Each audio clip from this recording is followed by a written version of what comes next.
Rajat Rajakaria of Motilal Oswal joins in to talk about the market. Rajat, morning. First one word on your expectations from TCS later today. Hi, good morning. We think TCS should deliver roughly around 6% plus kind of a dollar revenue growth QOQ.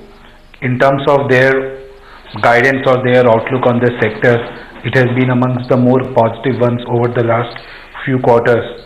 And our interactions with them suggest that this year FY12 should be another pretty strong year for them, both in terms of top line and bottom line. So this quarter will be a reaffirmation of that trend continuing for TCS.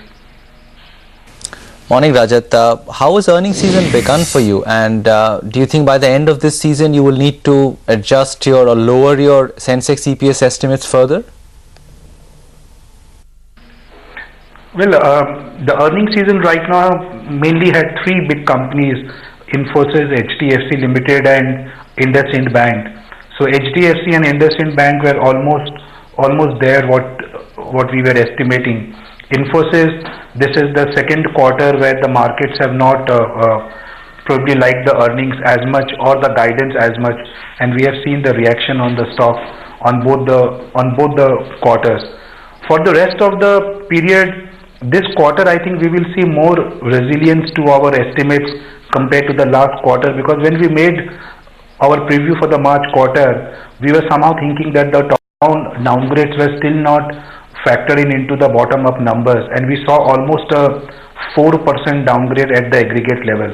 I think this quarter will be more of an adjustment where you may see the aggregates getting adjusted by 1 to 2%, but I would be really surprised if we see any downgrade beyond that, just because the composition of the earnings is far more broad based now for FY12 compared to what we have seen for the last 4 quarters. So I think anything between any number between 1170 to 1190 is a good number right now to keep in mind. Your expectations on these two key stocks in terms of earnings performance this time: SBI, for whom it will be an important quarter, and Reliance.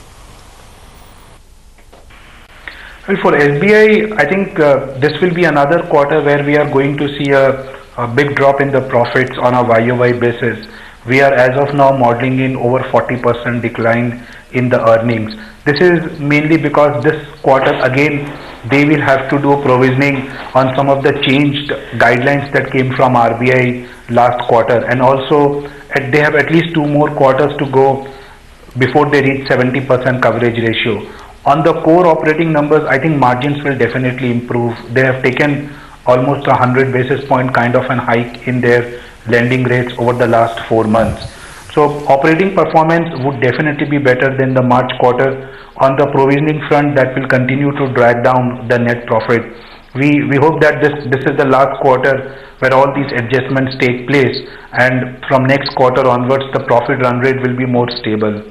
On the Reliance, well, this quarter has been a very strong on the Singapore refining margins, but we think that the overall GRM for Reliance is going to be more between $10 and half dollars. So as of now we are looking at profit number of anything between 56 to 5700 crores. That should be a number that we think they will report for this quarter. From earnings, what have you for some of these metal stocks, some of the natural resource stocks? Have you guys collated any potential EPS impact on these names?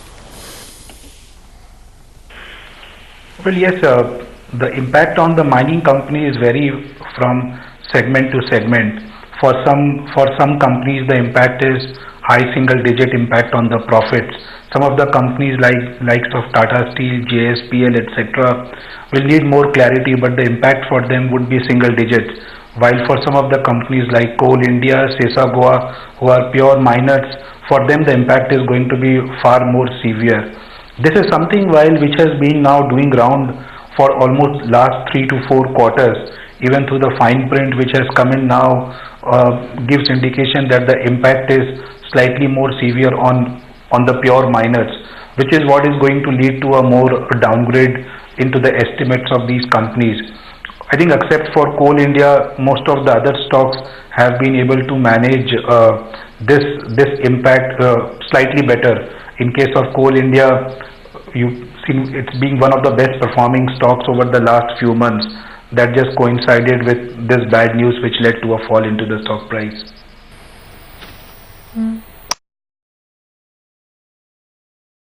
Perhaps this quarter will be the one where we start seeing significant deceleration both in margins and on the bottom line, and maybe we're moving much lower than that 1200 rupee EPS mark people are working with right now. Would you go with that opinion? What are you expecting from the fabric of earnings this time? Well, on the operating profit margin, definitely the impact will be there, because I think almost 13 out of the 15 sectors in our universe will report a drop in operating profit margins.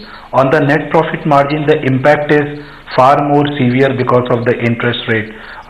This quarter, for our universe, there would be a 13% sequential increase in the interest cost after they rose 8% for the previous 2 quarters.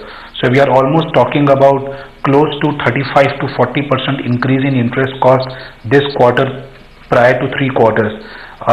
In our view, this quarter and September quarter would see some marginal increase in interest cost again, but that probably should call it a peak. Again, on the earnings, I think right now we are at 1190. This quarter there could be more of an adjustments where you'll have to tweak estimates on some of the companies to make them more fine-tuned.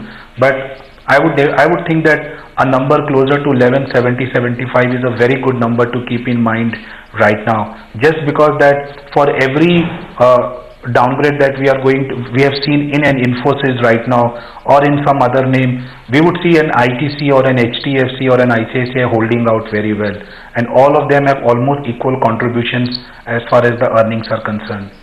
Just one word from you on L&T and what you're expecting there. The stock got that brief mantle of leadership, and from there on it sort of lost its way. Well, L&T has been definitely a surprising one in this entire capital good infrastructure space. They probably led the only ray of hope last quarter when their guidance for FY12 was better than what the street had estimated, and the stock has responded very well. If you look into the top 3 or 4 index heavyweights, this amongst the comparables one like what says ICICI or a Reliance or an Infosys has been a much better stock. This quarter we are expecting a strong top line growth, although margins will get moderated, because of which our profit growth is single digit for this quarter. But I think given the kind of strength that we have been seeing into the L&T as a stock, we won't be surprised if the numbers for this quarter are again good. Again, another highlight is that this quarter throughout the quarter they have been announcing several orders. So the order intake momentum for them has been reasonably strong. I would think that L&T from a business point of view has been looking like an exception to what the rest of the infrastructure space has been doing, and because of that the stock is also behaving as an exception compared to what most of the other capital goods stroke infra stocks are doing.